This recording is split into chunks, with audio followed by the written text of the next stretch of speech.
소중한 발견의 여정을 시작하기 전에 잠시 시간을 내어 구독과 좋아요를 눌러주시면 저희가 더 깊이 있는 이야기를 만드는 데 큰 힘이 됩니다. 여러분의 삶에 늘 평안과 은총이 가득하기를 기원하며 오늘 이야기의 문을 엽니다. 혹시 중요한 무언가를 성취하기 직전에 예를 들어 중요한 경력의 전환점이나 더 건강한 삶으로의 변화 혹은 의미 있는 관계의 발전을 눈앞에 두고서 설명할 수 없는 이유로 스스로 그 모든 과정을 망쳐버린 경험이 있으신가요? 마감 기한이 지날 때까지 일을 미루거나 연인과의 관계가 가장 좋을 때 일부러 다툼을 만들거나 건강한 습관이 막 효과를 보이기 시작할 때 갑자기 모든 것을 포기해버리는 그런 경험 말입니다. 몇 년 전 저 역시 비슷한 경험을 했습니다. 의사로부터 건강에 대한 우려 섞인 경고를 듣고 저는 제 삶을 바꾸기로 굳게 결심했습니다.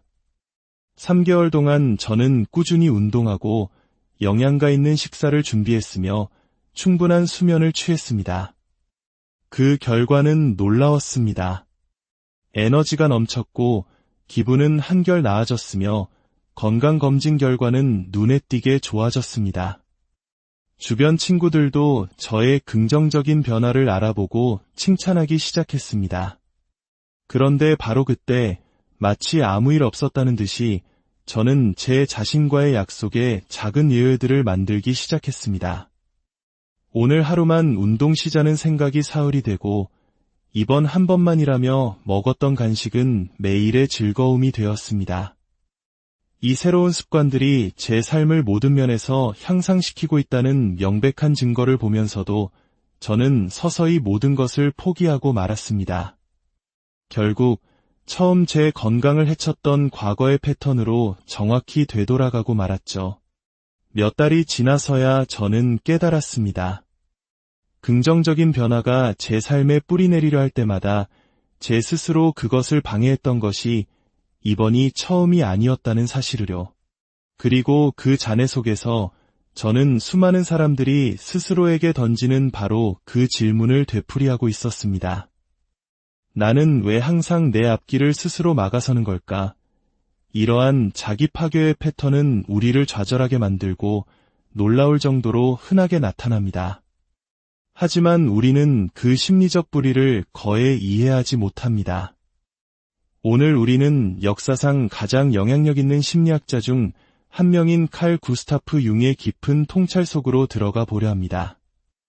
그는 자기 파괴가 단순히 나쁜 습관이나 의지력 부족의 문제가 아니라고 밝혔습니다.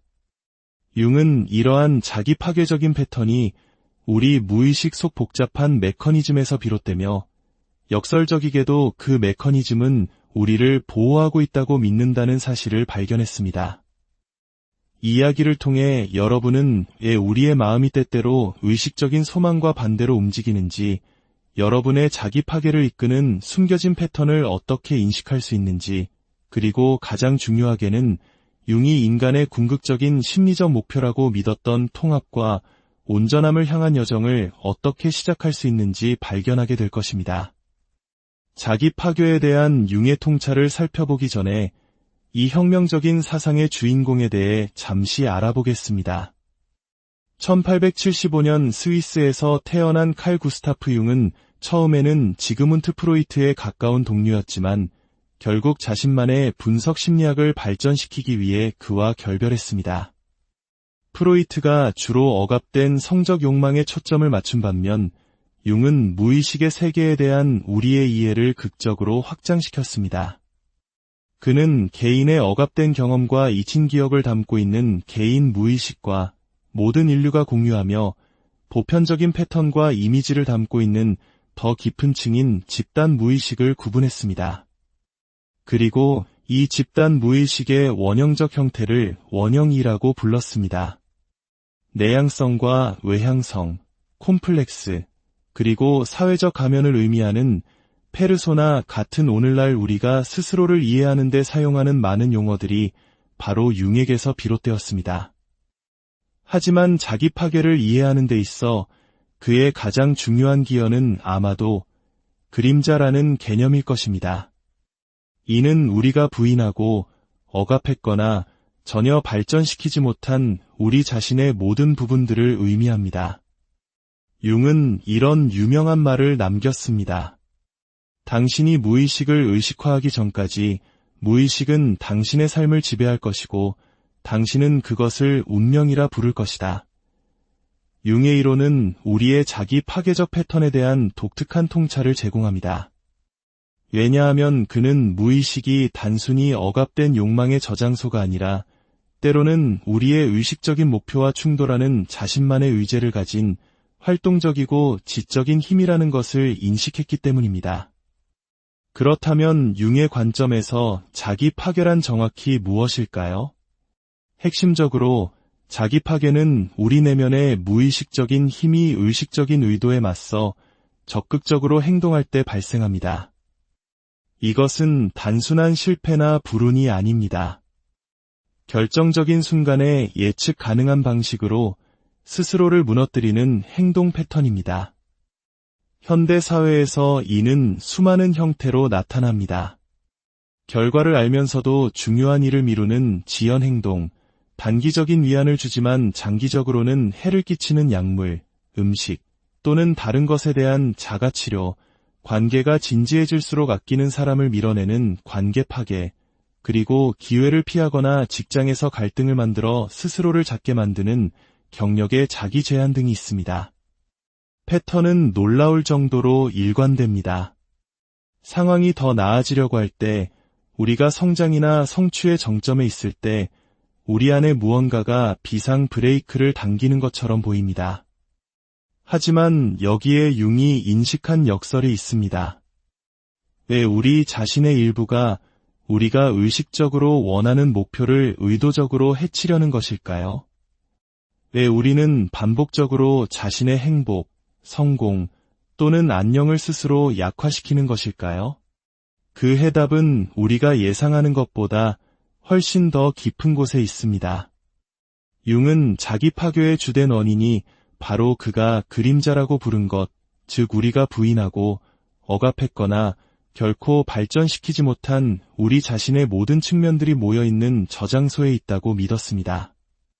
어린 시절부터 우리는 가족, 문화, 사회의 어떤 모습이 받아들여지고 어떤 부분은 숨겨야 하는지를 배웁니다.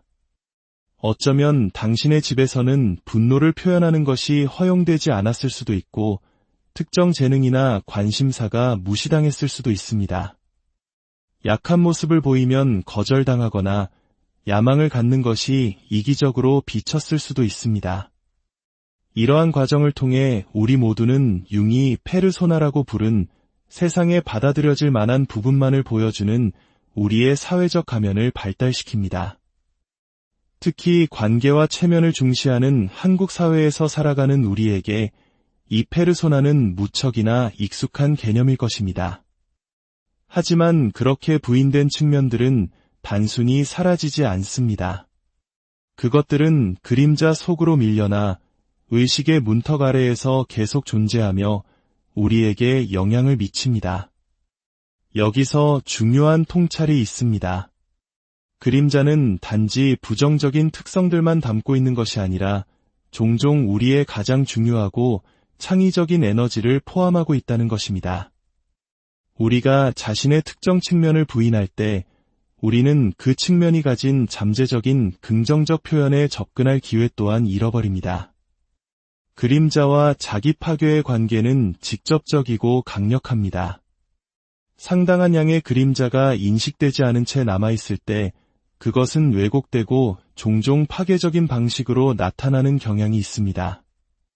예를 들어 당신이 자신의 분노를 억압해왔다면 특정 사람들 주위에서 수동 공격적으로 변하거나 이유 없이 기력이 소진되는 자신을 발견할 수 있습니다. 당신이 자신의 야망을 억누르고 살아왔다면 자신의 성공은 추구하지 않으면서 무의식적으로 다른 사람의 성공을 깎아내릴 수 있습니다. 당신이 연결에 대한 필요를 부정해왔다면 진정한 친밀감이 가능해지는 순간에 관계 속에서 드라마를 만들어낼 수 있습니다. 우리는 또한 일상생활에서 우리의 그림자를 다른 사람에게 투사합니다.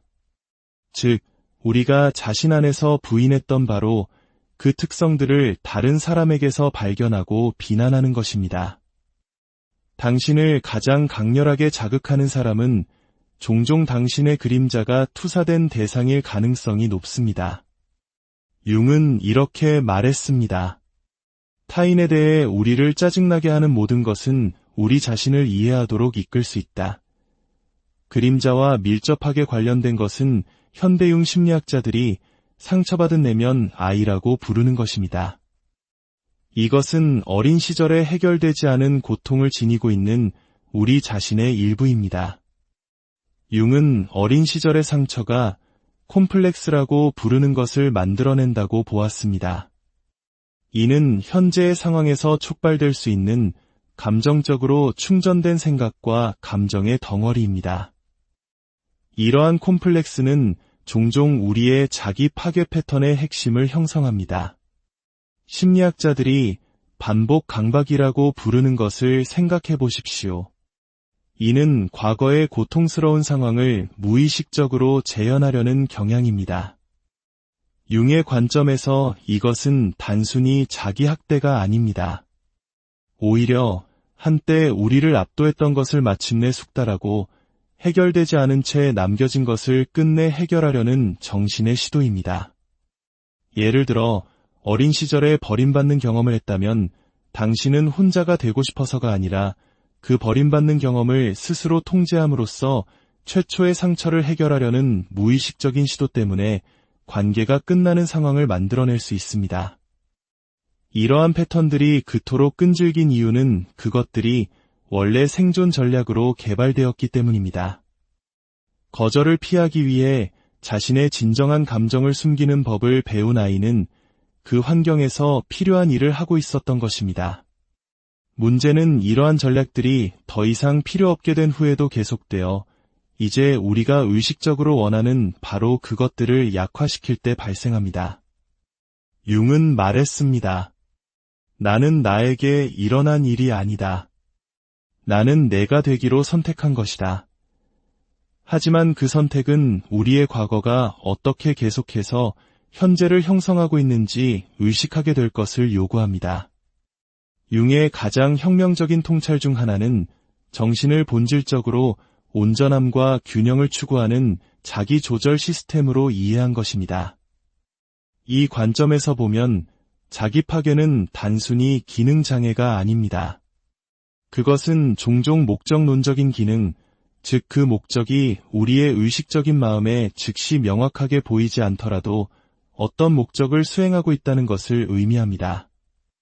우리가 자기 파괴를 경험할 때 그것은 사실 심리적 평형을 유지하려는 정신의 시도일 수 있습니다. 우리 성격의 한 측면이 너무 지배적이거나 경직되면 다른 부분이 균형을 맞추기 위해 나타날 수 있습니다. 일중독자가 갑자기 책임을 버리고 싶은 참을 수 없는 충동을 느낀다면 그것은 그가 게을러서가 아니라 그의 정신이 의식적인 마음이 부인해온 균형을 요구하고 있기 때문입니다. 자기 파괴는 또한 자아 팽창에 대한 보호장치로 기능할 수 있습니다. 우리가 성공, 성취 또는 특정 자아상과 지나치게 동일시될 때 그림자는 우리를 겸손하게 만들고 빛과 그림자 모두를 포함하는 우리의 온전함을 상기시키기 위해 나타날 수 있습니다. 때로는 자기 파괴가 우리의 성장에 필요한 우리가 부인해온 측면들을 통합하도록 강요하기도 합니다. 다른 사람들에게 필요한 존재라는 것에 자신의 정체성을 구축한 사람은 자신의 돌봄 역할을 파괴함으로써 그 역할 너머에 있는 자신이 누구인지를 발견할 공간을 만들 수 있습니다. 융은 이 원리를 에난티오드로미아라고 불렀습니다. 이는 사물이 특히 극단으로 치달았을 때 자신의 반대로 변하는 경향을 의미합니다. 한 방향으로 너무 멀리 밀어붙이면 정신은 다른 방향으로 보상적인 움직임을 만들어냅니다. 당신이 본질적인 무언가를 더 세게 억압할수록 그것은 결국 더 강력하게 터져나옵니다. 이러한 이해는 우리의 자기 패배적인 패턴을 바라보는 방식을 변화시킵니다. 그것들은 단지 극복해야 할 장애물이 아니라 통합을 추구하는 우리 자신의 일부로부터 온 의미 있는 소통일 수 있습니다. 융 심리학의 중심에는 개성화라는 개념이 있습니다. 이는 온전함, 통합, 그리고 자기 실현을 향한 평생에 걸친 심리적 발달 과정입니다. 가장 깊은 의미에서 자기 파괴는 바로 이 개성화 과정에 대한 저항으로 이해될 수 있습니다. 우리는 의식적으로 성장을 원하지만 우리 자신의 일부는 그것이 요구하는 변화를 두려워합니다. 융이 말했듯이 고통 없이는 의식에 이를 수 없다. 이것은 깊은 역설을 드러냅니다. 우리는 실패를 두려워하는 것보다 진정한 자신이 되는 것을 더 두려워할 수 있다는 것입니다. 진정한 성장은 종종 제한적이지만 안정감과 정체성을 제공했던 익숙한 자기 개념, 관계 패턴, 방어 기제를 포기할 것을 요구합니다. 우리의 의식적인 자아인 에고는 긍정적인 변화라 할지라도 변화에 저항합니다. 왜냐하면 그것은 낡은 자아의 심리적 죽음을 의미하기 때문입니다. 잠재적인 성장이 클수록 저항은 종종 더욱 강력해집니다. 융은 가장 두려운 것은 자기 자신을 완전히 받아들이는 것이다 라고 썼습니다. 우리의 자기 파괴는 사실 이 두려움, 즉 우리의 모든 잠재력과 책임을 주장하는 것에 대한 공포를 반영하는 것일 수 있습니다. 당신의 특정한 자기 파괴 형태를 식별하는 것은 변화를 향한 필수적인 첫걸음입니다. 융은 꿈이 그림자의 내용물을 들여다볼 수 있는 특별한 창을 제공한다고 믿었습니다. 반복되는 꿈의 주제, 특히 무언가에 쫓기거나 중요한 것을 놓치거나 준비되지 않은 상태에 있는 꿈에 주의를 기울여 보십시오.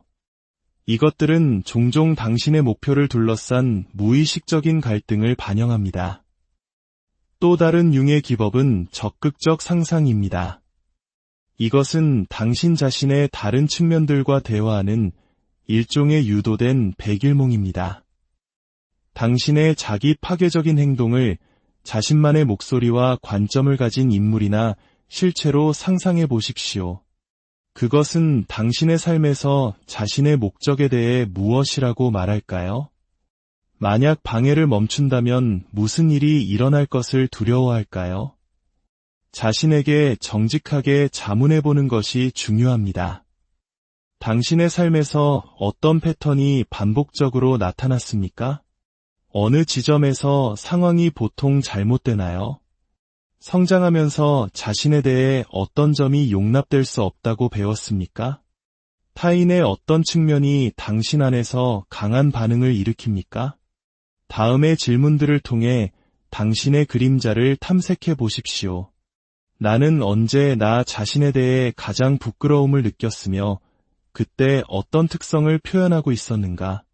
나는 타인의 어떤 특성을 가장 강하게 싫어하는가? 나는 내 자신의 어떤 측면을 가장 숨기거나 통제하려고 노력하는가? 만약 다른 사람들이 정말로 나를 안다면 그들이 나의 어떤 점을 거부할 것이라고 두려워하는가? 나는 언제, 그리고 어떻게 가장 예측 가능하게 자기 파괴를 하는가? 기억하십시오. 융의 통찰처럼 타인에 대해 우리를 짜증나게 하는 모든 것은 우리 자신을 이해하도록 이끌 수 있습니다. 당신의 가장 강한 반응은 종종 당신의 그림자를 직접적으로 가리킵니다. 자기 파괴를 극복하기 위한 융의 접근법은 그림자를 제거하거나 파괴하는 것이 아니었습니다. 그것은 통합에 관한 것이었습니다. 그림자는 적이 아니라 전체의 필수적인 부분으로 인식되어야 합니다. 그림자를 통합한다는 것은 그것의 파괴적인 행동을 용납하는 것이 아니라 그 안에 갇힌 에너지를 의식적으로 인식하고 건설적인 방향으로 전환하는 것을 의미합니다.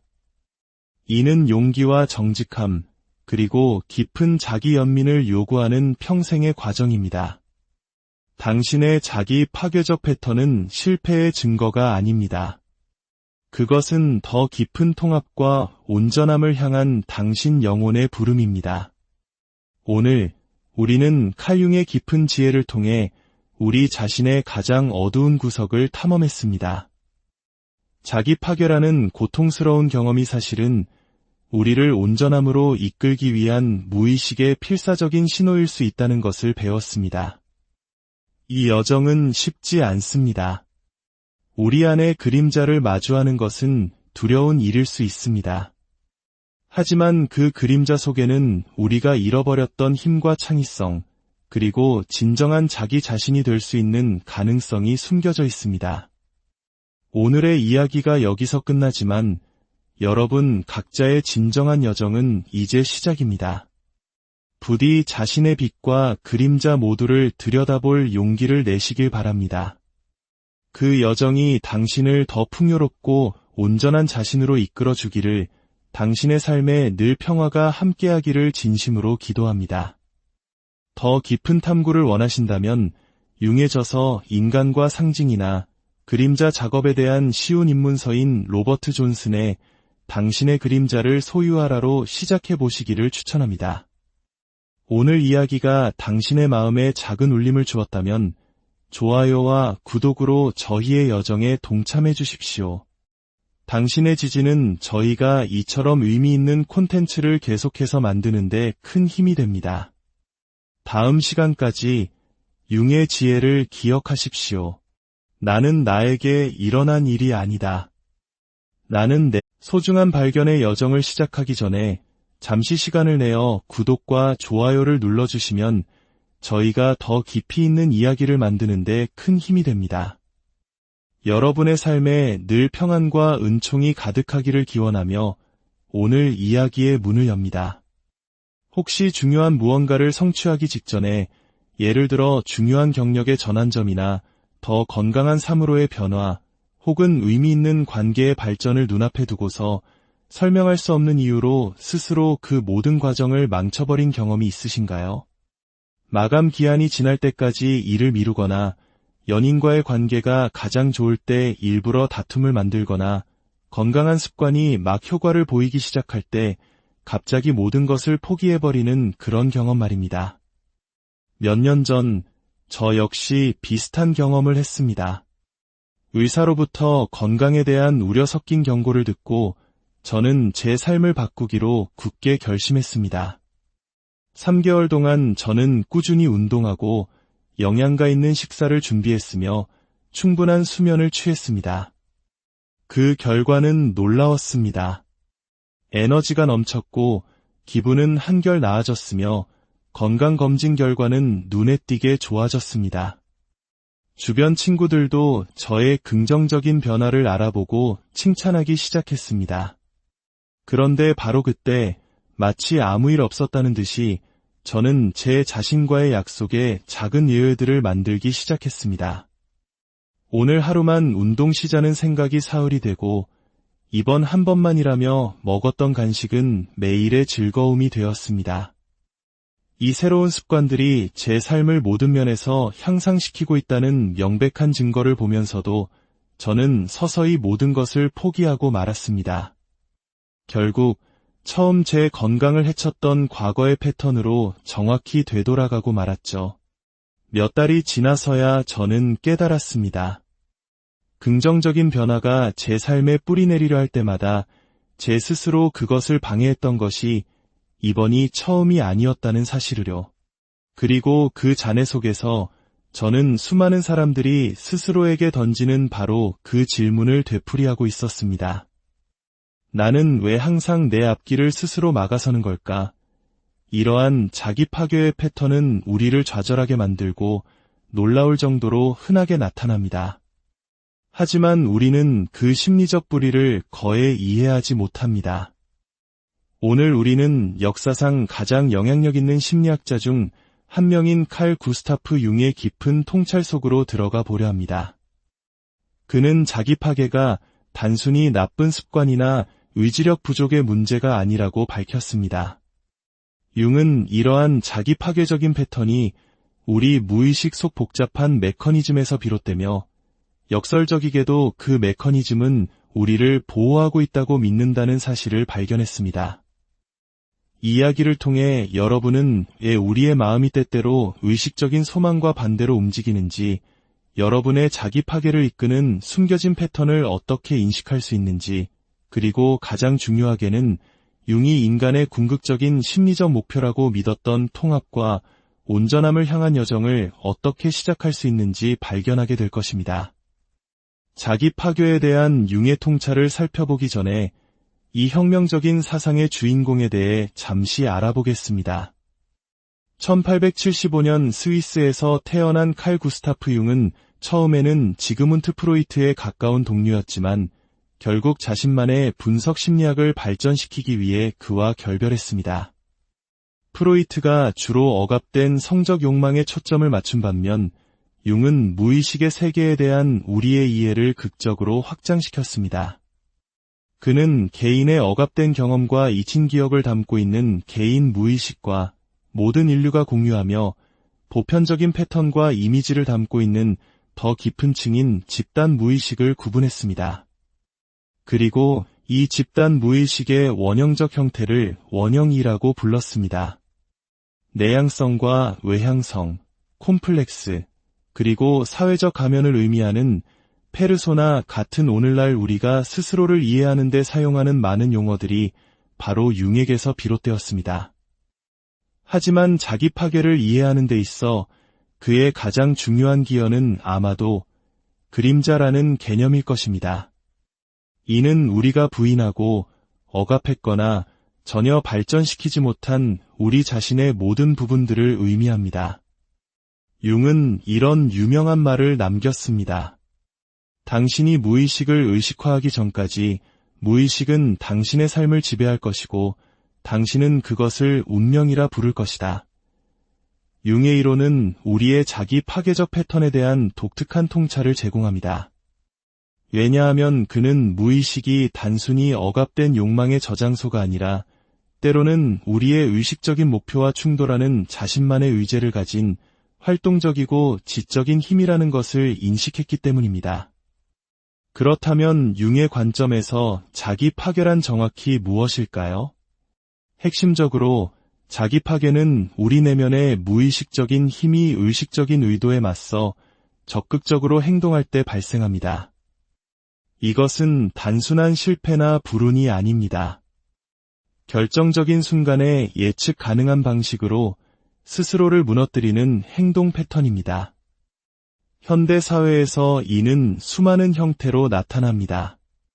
결과를 알면서도 중요한 일을 미루는 지연 행동, 단기적인 위안을 주지만 장기적으로는 해를 끼치는 약물, 음식, 또는 다른 것에 대한 자가치료, 관계가 진지해질수록 아끼는 사람을 밀어내는 관계 파괴, 그리고 기회를 피하거나 직장에서 갈등을 만들어 스스로를 작게 만드는 경력의 자기 제한 등이 있습니다.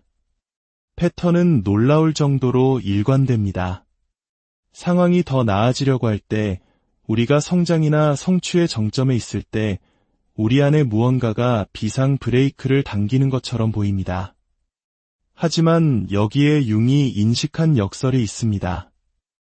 왜 우리 자신의 일부가 우리가 의식적으로 원하는 목표를 의도적으로 해치려는 것일까요? 왜 우리는 반복적으로 자신의 행복, 성공 또는 안녕을 스스로 약화시키는 것일까요? 그 해답은 우리가 예상하는 것보다 훨씬 더 깊은 곳에 있습니다. 융은 자기 파괴의 주된 원인이 바로 그가 그림자라고 부른 것, 즉 우리가 부인하고 억압했거나 결코 발전시키지 못한 우리 자신의 모든 측면들이 모여있는 저장소에 있다고 믿었습니다. 어린 시절부터 우리는 가족, 문화, 사회의 어떤 모습이 받아들여지고 어떤 부분은 숨겨야 하는지를 배웁니다. 어쩌면 당신의 집에서는 분노를 표현하는 것이 허용되지 않았을 수도 있고 특정 재능이나 관심사가 무시당했을 수도 있습니다. 약한 모습을 보이면 거절당하거나 야망을 갖는 것이 이기적으로 비쳤을 수도 있습니다. 이러한 과정을 통해 우리 모두는 융이 페르소나라고 부른 세상에 받아들여질 만한 부분만을 보여주는 우리의 사회적 가면을 발달시킵니다.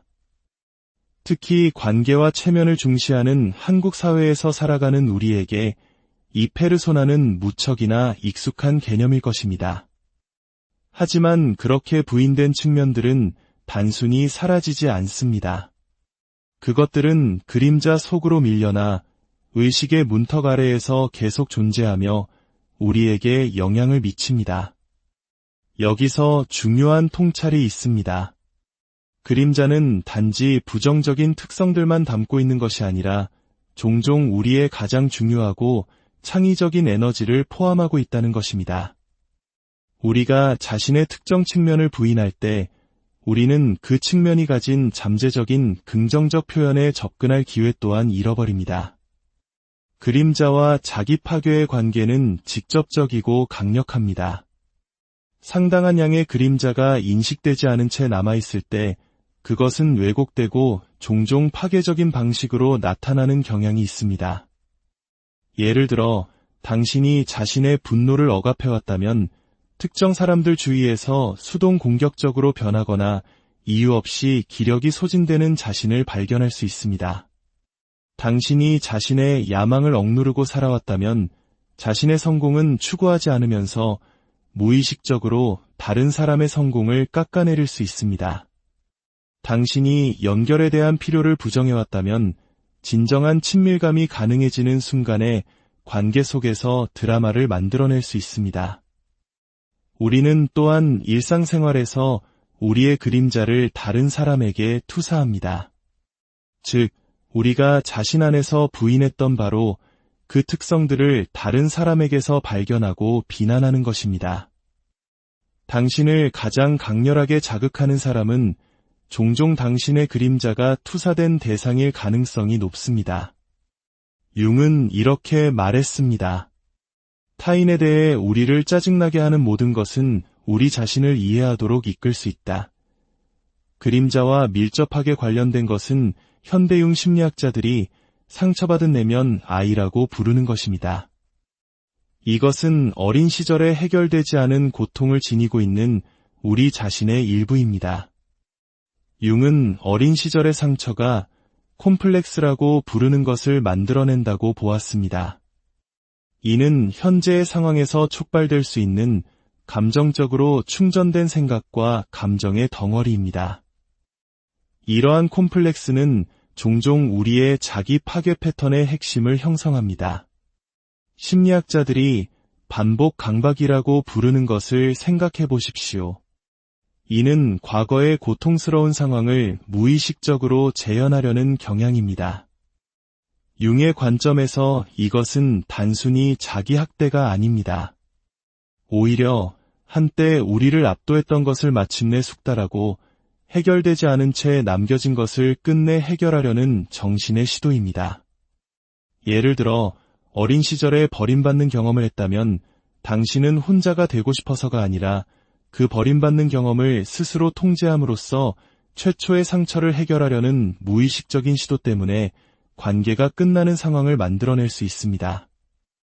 이러한 패턴들이 그토록 끈질긴 이유는 그것들이 원래 생존 전략으로 개발되었기 때문입니다. 거절을 피하기 위해 자신의 진정한 감정을 숨기는 법을 배운 아이는 그 환경에서 필요한 일을 하고 있었던 것입니다. 문제는 이러한 전략들이 더 이상 필요 없게 된 후에도 계속되어 이제 우리가 의식적으로 원하는 바로 그것들을 약화시킬 때 발생합니다. 융은 말했습니다. 나는 나에게 일어난 일이 아니다. 나는 내가 되기로 선택한 것이다. 하지만 그 선택은 우리의 과거가 어떻게 계속해서 현재를 형성하고 있는지 의식하게 될 것을 요구합니다. 융의 가장 혁명적인 통찰 중 하나는 정신을 본질적으로 온전함과 균형을 추구하는 자기 조절 시스템으로 이해한 것입니다. 이 관점에서 보면 자기 파괴는 단순히 기능 장애가 아닙니다. 그것은 종종 목적론적인 기능, 즉 그 목적이 우리의 의식적인 마음에 즉시 명확하게 보이지 않더라도 어떤 목적을 수행하고 있다는 것을 의미합니다. 우리가 자기 파괴를 경험할 때 그것은 사실 심리적 평형을 유지하려는 정신의 시도일 수 있습니다. 우리 성격의 한 측면이 너무 지배적이거나 경직되면 다른 부분이 균형을 맞추기 위해 나타날 수 있습니다. 일중독자가 갑자기 책임을 버리고 싶은 참을 수 없는 충동을 느낀다면 그것은 그가 게을러서가 아니라 그의 정신이 의식적인 마음이 부인해온 균형을 요구하고 있기 때문입니다.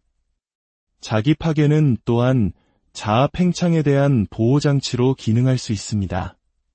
우리가 성공, 성취 또는 특정 자아상과 지나치게 동일시될 때 그림자는 우리를 겸손하게 만들고 빛과 그림자 모두를 포함하는 우리의 온전함을 상기시키기 위해 나타날 수 있습니다.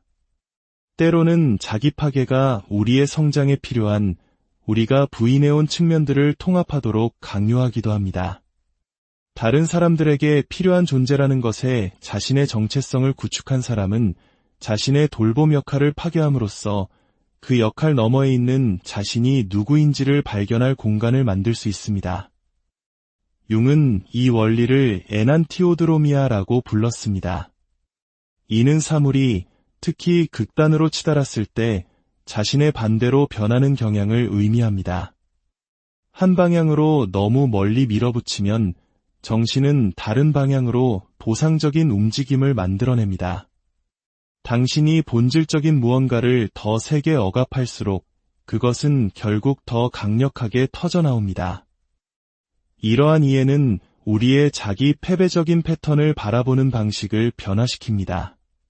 그것들은 단지 극복해야 할 장애물이 아니라 통합을 추구하는 우리 자신의 일부로부터 온 의미 있는 소통일 수 있습니다. 융 심리학의 중심에는 개성화라는 개념이 있습니다.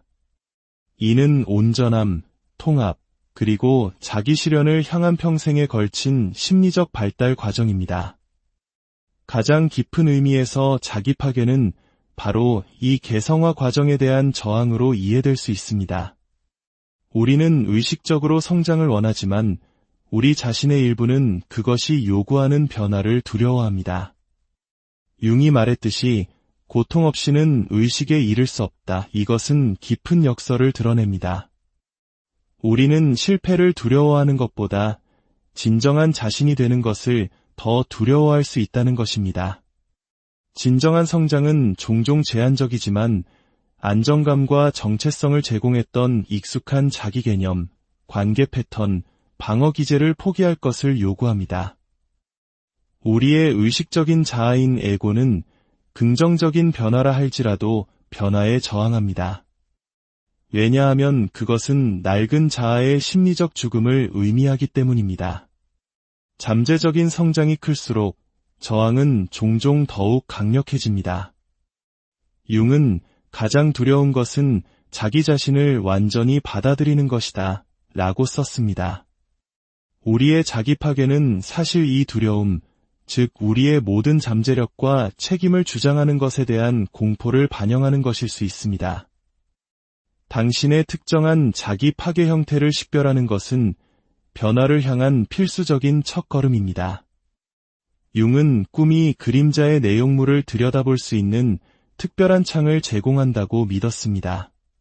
반복되는 꿈의 주제, 특히 무언가에 쫓기거나 중요한 것을 놓치거나 준비되지 않은 상태에 있는 꿈에 주의를 기울여 보십시오. 이것들은 종종 당신의 목표를 둘러싼 무의식적인 갈등을 반영합니다. 또 다른 융의 기법은 적극적 상상입니다.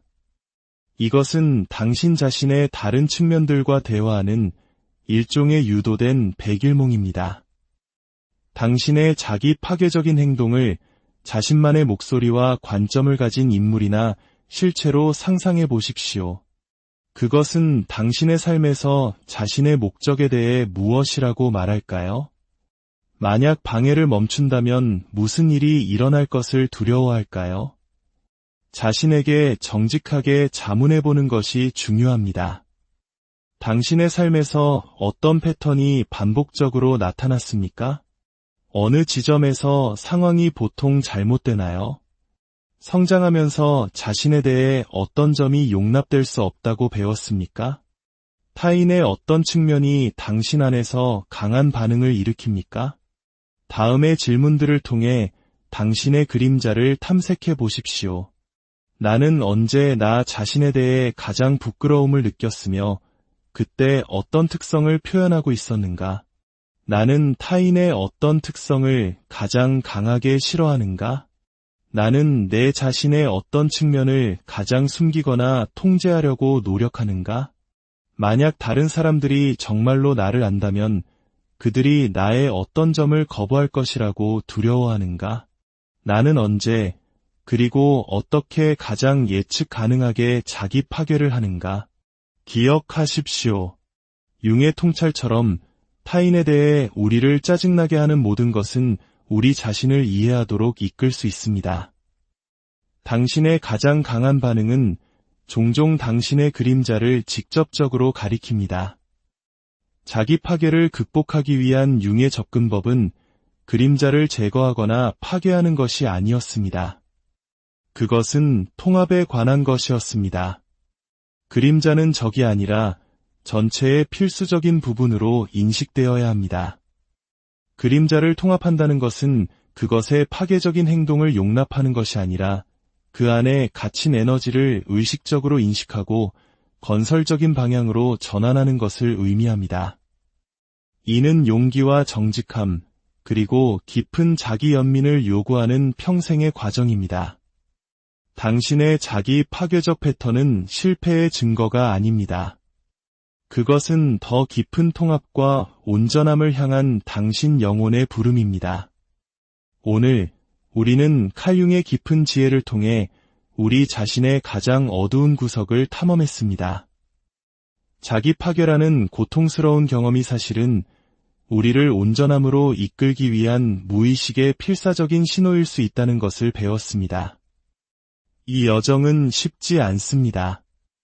우리 안의 그림자를 마주하는 것은 두려운 일일 수 있습니다. 하지만 그 그림자 속에는 우리가 잃어버렸던 힘과 창의성, 그리고 진정한 자기 자신이 될 수 있는 가능성이 숨겨져 있습니다. 오늘의 이야기가 여기서 끝나지만 여러분 각자의 진정한 여정은 이제 시작입니다. 부디 자신의 빛과 그림자 모두를 들여다볼 용기를 내시길 바랍니다. 그 여정이 당신을 더 풍요롭고 온전한 자신으로 이끌어주기를, 당신의 삶에 늘 평화가 함께하기를 진심으로 기도합니다. 더 깊은 탐구를 원하신다면 융해져서 인간과 상징이나 그림자 작업에 대한 쉬운 입문서인 로버트 존슨의 당신의 그림자를 소유하라로 시작해 보시기를 추천합니다. 오늘 이야기가 당신의 마음에 작은 울림을 주었다면 좋아요와 구독으로 저희의 여정에 동참해 주십시오. 당신의 지지는 저희가 이처럼 의미 있는 콘텐츠를 계속해서 만드는데 큰 힘이 됩니다. 다음 시간까지 융의 지혜를 기억하십시오. 나는 나에게 일어난 일이 아니다. 나는 내 소중한 발견의 여정을 시작하기 전에 잠시 시간을 내어 구독과 좋아요를 눌러주시면 저희가 더 깊이 있는 이야기를 만드는데 큰 힘이 됩니다. 여러분의 삶에 늘 평안과 은총이 가득하기를 기원하며 오늘 이야기의 문을 엽니다. 혹시 중요한 무언가를 성취하기 직전에, 예를 들어 중요한 경력의 전환점이나 더 건강한 삶으로의 변화, 혹은 의미 있는 관계의 발전을 눈앞에 두고서 설명할 수 없는 이유로 스스로 그 모든 과정을 망쳐버린 경험이 있으신가요? 마감 기한이 지날 때까지 일을 미루거나 연인과의 관계가 가장 좋을 때 일부러 다툼을 만들거나 건강한 습관이 막 효과를 보이기 시작할 때 갑자기 모든 것을 포기해버리는 그런 경험 말입니다. 몇 년 전 저 역시 비슷한 경험을 했습니다. 의사로부터 건강에 대한 우려 섞인 경고를 듣고 저는 제 삶을 바꾸기로 굳게 결심했습니다. 3개월 동안 저는 꾸준히 운동하고 영양가 있는 식사를 준비했으며 충분한 수면을 취했습니다. 그 결과는 놀라웠습니다. 에너지가 넘쳤고 기분은 한결 나아졌으며 건강검진 결과는 눈에 띄게 좋아졌습니다. 주변 친구들도 저의 긍정적인 변화를 알아보고 칭찬하기 시작했습니다. 그런데 바로 그때 마치 아무 일 없었다는 듯이 저는 제 자신과의 약속에 작은 예외들을 만들기 시작했습니다. 오늘 하루만 운동 쉬자는 생각이 사흘이 되고 이번 한 번만이라며 먹었던 간식은 매일의 즐거움이 되었습니다. 이 새로운 습관들이 제 삶을 모든 면에서 향상시키고 있다는 명백한 증거를 보면서도 저는 서서히 모든 것을 포기하고 말았습니다. 결국 처음 제 건강을 해쳤던 과거의 패턴으로 정확히 되돌아가고 말았죠. 몇 달이 지나서야 저는 깨달았습니다. 긍정적인 변화가 제 삶에 뿌리내리려 할 때마다 제 스스로 그것을 방해했던 것이 이번이 처음이 아니었다는 사실을요. 그리고 그 잔해 속에서 저는 수많은 사람들이 스스로에게 던지는 바로 그 질문을 되풀이하고 있었습니다. 나는 왜 항상 내 앞길을 스스로 막아서는 걸까? 이러한 자기 파괴의 패턴은 우리를 좌절하게 만들고 놀라울 정도로 흔하게 나타납니다. 하지만 우리는 그 심리적 뿌리를 거의 이해하지 못합니다. 오늘 우리는 역사상 가장 영향력 있는 심리학자 중 한 명인 칼 구스타프 융의 깊은 통찰 속으로 들어가 보려 합니다. 그는 자기 파괴가 단순히 나쁜 습관이나 의지력 부족의 문제가 아니라고 밝혔습니다. 융은 이러한 자기 파괴적인 패턴이 우리 무의식 속 복잡한 메커니즘에서 비롯되며 역설적이게도 그 메커니즘은 우리를 보호하고 있다고 믿는다는 사실을 발견했습니다. 이 이야기를 통해 여러분은 왜 우리의 마음이 때때로 의식적인 소망과 반대로 움직이는지, 여러분의 자기 파괴를 이끄는 숨겨진 패턴을 어떻게 인식할 수 있는지, 그리고 가장 중요하게는 융이 인간의 궁극적인 심리적 목표라고 믿었던 통합과 온전함을 향한 여정을 어떻게 시작할 수 있는지 발견하게 될 것입니다. 자기 파괴에 대한 융의 통찰을 살펴보기 전에 이 혁명적인 사상의 주인공에 대해 잠시 알아보겠습니다. 1875년 스위스에서 태어난 칼 구스타프 융은 처음에는 지그문트 프로이트에 가까운 동료였지만 결국 자신만의 분석 심리학을 발전시키기 위해 그와 결별했습니다. 프로이트가 주로 억압된 성적 욕망에 초점을 맞춘 반면 융은 무의식의 세계에 대한 우리의 이해를 극적으로 확장시켰습니다. 그는 개인의 억압된 경험과 잊힌 기억을 담고 있는 개인 무의식과 모든 인류가 공유하며 보편적인 패턴과 이미지를 담고 있는 더 깊은 층인 집단 무의식을 구분했습니다. 그리고 이 집단 무의식의 원형적 형태를 원형이라고 불렀습니다. 내향성과 외향성, 콤플렉스, 그리고 사회적 가면을 의미하는 페르소나 같은 오늘날 우리가 스스로를 이해하는 데 사용하는 많은 용어들이 바로 융에게서 비롯되었습니다. 하지만 자기 파괴를 이해하는 데 있어 그의 가장 중요한 기여는 아마도 그림자라는 개념일 것입니다. 이는 우리가 부인하고 억압했거나 전혀 발전시키지 못한 우리 자신의 모든 부분들을 의미합니다. 융은 이런 유명한 말을 남겼습니다. 당신이 무의식을 의식화하기 전까지 무의식은 당신의 삶을 지배할 것이고 당신은 그것을 운명이라 부를 것이다. 융의 이론은 우리의 자기 파괴적 패턴에 대한 독특한 통찰을 제공합니다. 왜냐하면 그는 무의식이 단순히 억압된 욕망의 저장소가 아니라 때로는 우리의 의식적인 목표와 충돌하는 자신만의 의제를 가진 활동적이고 지적인 힘이라는 것을 인식했기 때문입니다. 그렇다면 융의 관점에서 자기 파괴란 정확히 무엇일까요? 핵심적으로 자기 파괴는 우리 내면의 무의식적인 힘이 의식적인 의도에 맞서 적극적으로 행동할 때 발생합니다. 이것은 단순한 실패나 불운이 아닙니다. 결정적인 순간에 예측 가능한 방식으로 스스로를 무너뜨리는 행동 패턴입니다. 현대 사회에서 이는 수많은 형태로 나타납니다. 결과를 알면서도 중요한 일을 미루는 지연 행동, 단기적인 위안을 주지만 장기적으로는 해를 끼치는 약물, 음식, 또는 다른 것에 대한 자가치료, 관계가 진지해질수록 아끼는 사람을 밀어내는 관계 파괴, 그리고 기회를 피하거나 직장에서 갈등을 만들어 스스로를 작게 만드는 경력의 자기 제한 등이 있습니다. 패턴은 놀라울 정도로 일관됩니다. 상황이 더 나아지려고 할 때, 우리가 성장이나 성취의 정점에 있을 때 우리 안에 무언가가 비상 브레이크를 당기는 것처럼 보입니다. 하지만 여기에 융이 인식한 역설이 있습니다. 왜 우리 자신의 일부가 우리가 의식적으로 원하는 목표를 의도적으로 해치려는 것일까요? 왜 우리는 반복적으로 자신의 행복, 성공 또는 안녕을 스스로 약화시키는 것일까요? 그 해답은 우리가 예상하는 것보다 훨씬 더 깊은 곳에 있습니다. 융은 자기 파괴의 주된 원인이 바로 그가 그림자라고 부른 것, 즉 우리가 부인하고 억압했거나 결코 발전시키지 못한 우리 자신의 모든 측면들이 모여있는 저장소에 있다고 믿었습니다.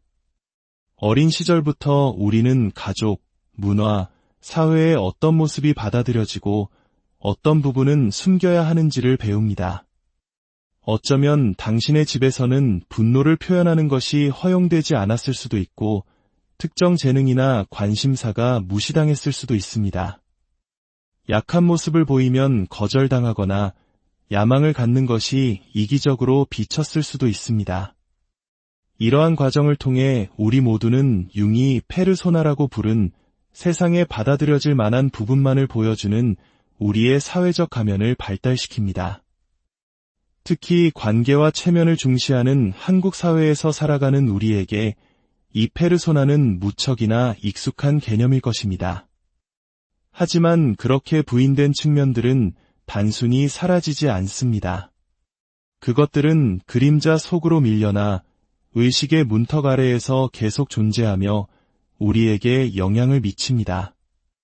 여기서 중요한 통찰이 있습니다. 그림자는 단지 부정적인 특성들만 담고 있는 것이 아니라 종종 우리의 가장 중요하고 창의적인 에너지를 포함하고 있다는 것입니다. 우리가 자신의 특정 측면을 부인할 때 우리는 그 측면이 가진 잠재적인 긍정적 표현에 접근할 기회 또한 잃어버립니다. 그림자와 자기 파괴의 관계는 직접적이고 강력합니다. 상당한 양의 그림자가 인식되지 않은 채 남아있을 때 그것은 왜곡되고 종종 파괴적인 방식으로 나타나는 경향이 있습니다.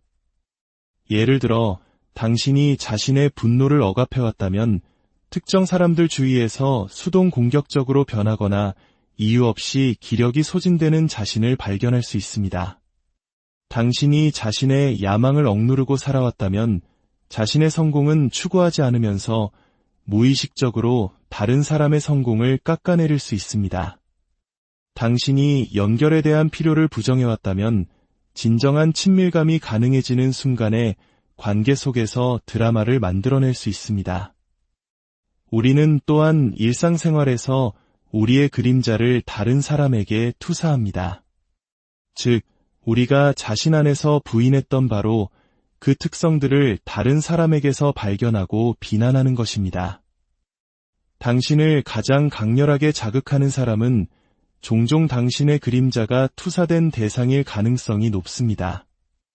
융은 이렇게 말했습니다. 타인에 대해 우리를 짜증나게 하는 모든 것은 우리 자신을 이해하도록 이끌 수 있다.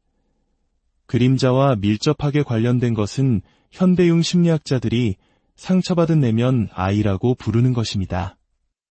이것은 어린 시절에 해결되지 않은 고통을 지니고 있는 우리 자신의 일부입니다.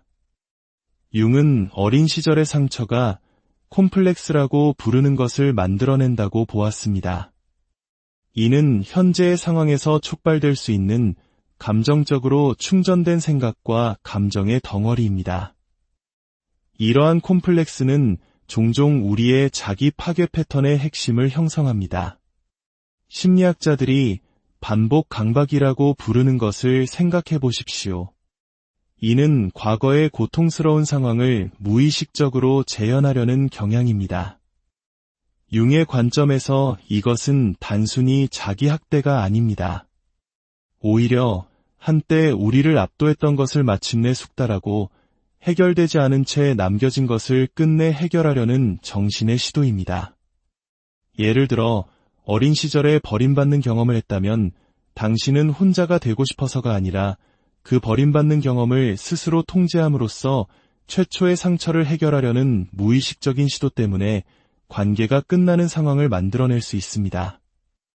이러한 패턴들이 그토록 끈질긴 이유는 그것들이 원래 생존 전략으로 개발되었기 때문입니다.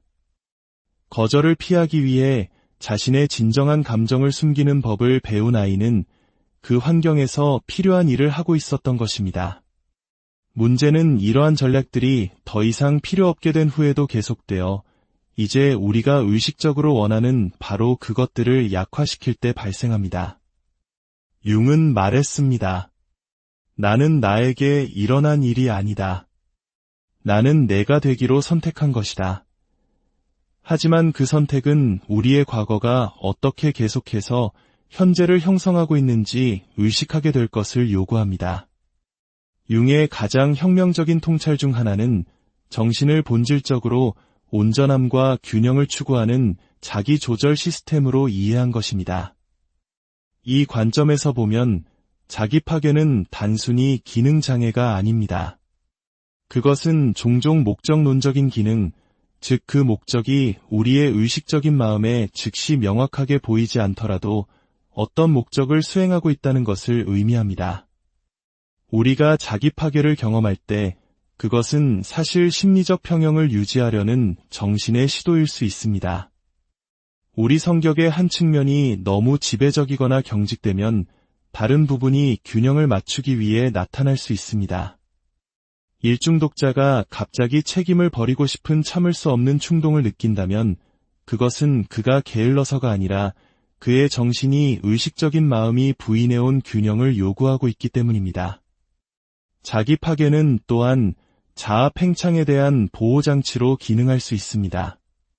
우리가 성공, 성취 또는 특정 자아상과 지나치게 동일시될 때 그림자는 우리를 겸손하게 만들고 빛과 그림자 모두를 포함하는 우리의 온전함을 상기시키기 위해 나타날 수 있습니다.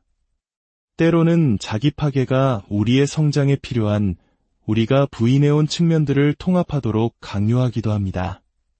다른 사람들에게 필요한 존재라는 것에 자신의 정체성을 구축한 사람은 자신의 돌봄 역할을 파괴함으로써 그 역할 너머에 있는 자신이 누구인지를 발견할 공간을 만들 수 있습니다. 융은 이 원리를 에난티오드로미아라고 불렀습니다. 이는 사물이 특히 극단으로 치달았을 때 자신의 반대로 변하는 경향을 의미합니다. 한 방향으로 너무 멀리 밀어붙이면 정신은 다른 방향으로 보상적인 움직임을 만들어냅니다. 당신이 본질적인 무언가를 더 세게 억압할수록 그것은 결국 더 강력하게 터져나옵니다. 이러한 이해는 우리의 자기 패배적인 패턴을 바라보는 방식을 변화시킵니다. 그것들은 단지 극복해야 할 장애물이 아니라 통합을 추구하는 우리 자신의 일부로부터 온 의미 있는 소통일 수 있습니다. 융 심리학의 중심에는 개성화라는 개념이 있습니다. 이는 온전함, 통합, 그리고 자기 실현을 향한 평생에 걸친 심리적 발달 과정입니다. 가장 깊은 의미에서 자기 파괴는 바로 이 개성화 과정에 대한 저항으로 이해될 수 있습니다. 우리는 의식적으로 성장을 원하지만 우리 자신의 일부는 그것이 요구하는 변화를 두려워합니다. 융이 말했듯이 고통 없이는 의식에 이를 수 없다. 이것은 깊은 역설을 드러냅니다. 우리는 실패를 두려워하는 것보다 진정한 자신이 되는 것을 더 두려워할 수 있다는 것입니다. 진정한 성장은 종종 제한적이지만 안정감과 정체성을 제공했던 익숙한 자기 개념, 관계 패턴, 방어 기제를 포기할 것을 요구합니다. 우리의 의식적인 자아인 에고는 긍정적인 변화라 할지라도 변화에 저항합니다. 왜냐하면 그것은 낡은 자아의 심리적 죽음을 의미하기 때문입니다. 잠재적인 성장이 클수록 저항은 종종 더욱 강력해집니다.